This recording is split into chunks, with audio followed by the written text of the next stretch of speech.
Sometimes you just want to go to the movies and watch absolute chaos unfold on screen. Gore, absurd comedy, and some truly unhinged performances. And that's exactly what you get with the new remake of The Toxic Avenger.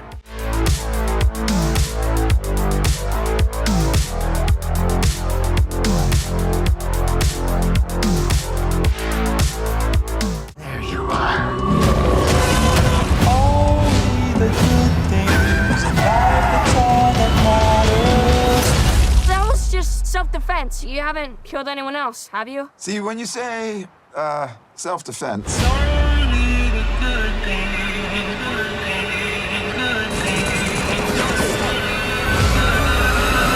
He's an ugly son of a bitch, though.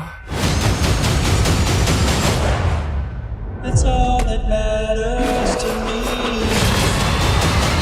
The Toxic Avenger. Hey everyone, welcome back to the channel. Today we're talking about The Toxic Avenger, the action horror remake of the 1984 trauma cult classic. This one's directed by Macon Blair and stars Peter Dinklage, Kevin Bacon, Jacob Tremblay, Taylour Paige, and Elijah Wood. Now with the studio behind Terrifier 3 handling this, I was already pretty excited. I figured if anyone was going to bring the schlocky, gory, over-the-top energy of a trauma film to a modern audience, it would be them, and honestly, that's exactly what I got. Before we dive into the plot, if you enjoy movie reviews like this, make sure to hit that like button, subscribe to the channel, and turn on notifications so you don't miss future uploads. And if you'd like to support the channel directly, I also have a Patreon where you can join for just $1 a month. It really helps me keep making content like this, and I'd love to have you there. So the setup here is really simple, which honestly works in the movie's favor. Peter Dinklage plays Winston, a janitor who becomes a social outcast after a freak accident at a chemical factory leaves him horribly mutated. But instead of hiding away, he discovers his newfound superhuman strength and decides to use it to take down slimy criminals and a corrupt CEO, Garbinger, played with over-the-top energy by Kevin Bacon. Along the way, he crosses paths with Elijah Wood's eccentric character Fritz and his gang of nu metal-inspired henchmen. And really, that's all you need to know. The story isn't the selling point here, the ride is. First off, let's talk about the look of the film, because the makeup effects here are top-notch. I love the design of Toxie in this version. It's a massive step up from the original, but it still feels true to the character. They modernized him without losing that campy, grotesque charm that made him iconic in the first place. And I have to give credit to how they handled Peter Dinklage's voice work. They did a really good job syncing his voice with the performer in the suit so it feels seamless. It's not distracting, it feels natural, and it helps sell Winston as both monstrous and sympathetic at the same time. Without spoiling anything, I'll just say that some other character designs pop up in the third act that are really fun. If you're a fan of weird creature makeup, you're going to love where this movie goes. Now the characters here are a blast. This movie is absolutely an over-the-top B-movie through and through, and the cast knew the assignment. Peter Dinklage is genuinely fantastic in the lead. He balances the serious, tragic side of Winston with the sillier, campier side once he becomes Toxie. You can tell he's having fun, and that fun is infectious. Kevin Bacon, though, he's perfect as Garbinger. He's loud, ridiculous, and plays the role like he's in a cartoon, which is exactly what this movie needs. He chews the scenery in the best way possible. Then you have Elijah Wood, who honestly steals scenes as Fritz. He brings his trademark quirky energy, and paired with his band of nu metal henchmen, it feels like you're watching a live-action cartoon gang.